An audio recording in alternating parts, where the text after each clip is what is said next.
Future. I am Mark Boatwright Frost, and we're going to talk a little bit today about the role of perspective.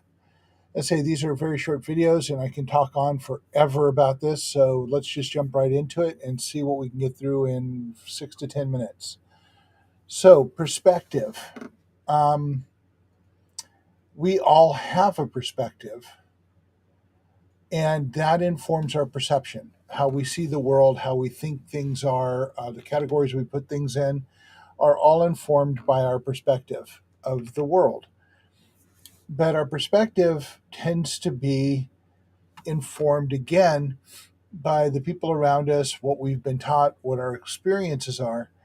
And we tend to believe that our perspective is encompassing of the reality of the world. And I can tell you that that is not true. I think most of you would agree that that is not true if you thought about it for a little bit. Because throughout our lives, new information should change our perspective and allow us to see the world around us in a different way. What we try and do in the Kids Up Resiliency Project is help people gain perspective, about the ability to step back. And when you're bought into something, maybe you should just stop and look around and try and get a little distance from it so that you can see a broader picture. It's the old adage about, you've come up a road and the road leads to a brick wall. And you look at the brick wall and you go, well, how am I going to get over this brick wall? And you're looking 10 feet to the left and 10 feet to the right. And this brick wall is in front of you. It's 12 feet tall and there's no way to climb over it. And you're pretty much stopped where you are. But if you go back 10 feet and you see 20 feet up the road to the left and 20 feet up to the road to the right, you suddenly notice there's a door 20 feet to your left. And so you go down to the door and you open the door and you walk through and you see the road take up from where it left off on the other side, and you're moving forward again. The perspective of going back a few feet gives you a broader vision of what's around you. And it'll help you understand what things really are as opposed to what things appear to be.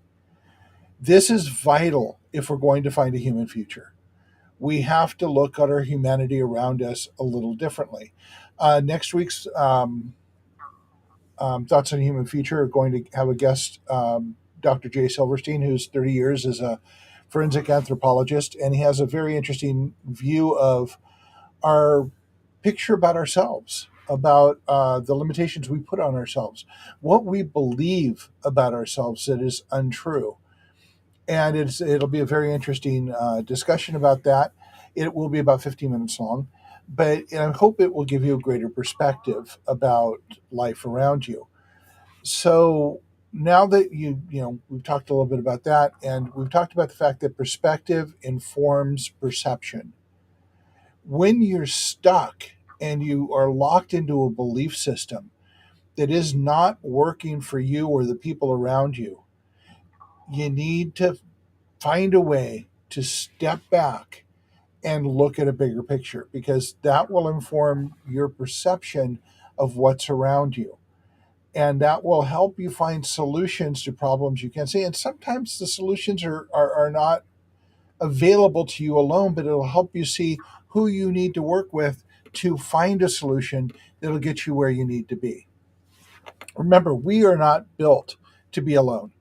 We are not built to do this together. I mean, to do this independently by ourselves. We are built to work together to form a human culture that allows us to move forward. And in the very near future, we'll be talking about social contracts and some of the perspective and perception about social contracts that we may need to change. And I will give you an intro to that right now. We have a view of social contracts. Now, remember, your license is a social contract.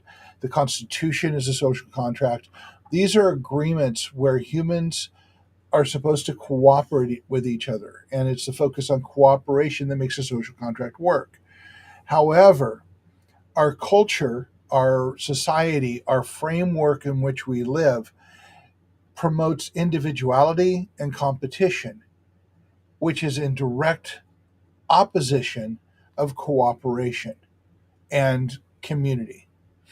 And it wins more often than not because of the capitalistic system in which we live, drives individualism and competition.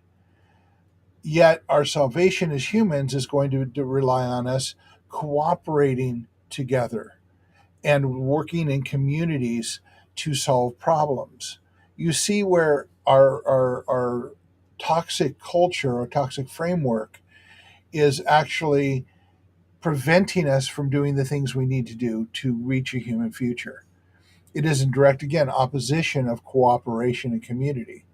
So we tend to be othered, apart from each other, afraid of each other, competing with each other, and that promotes the individual, but it doesn't promote the humanity.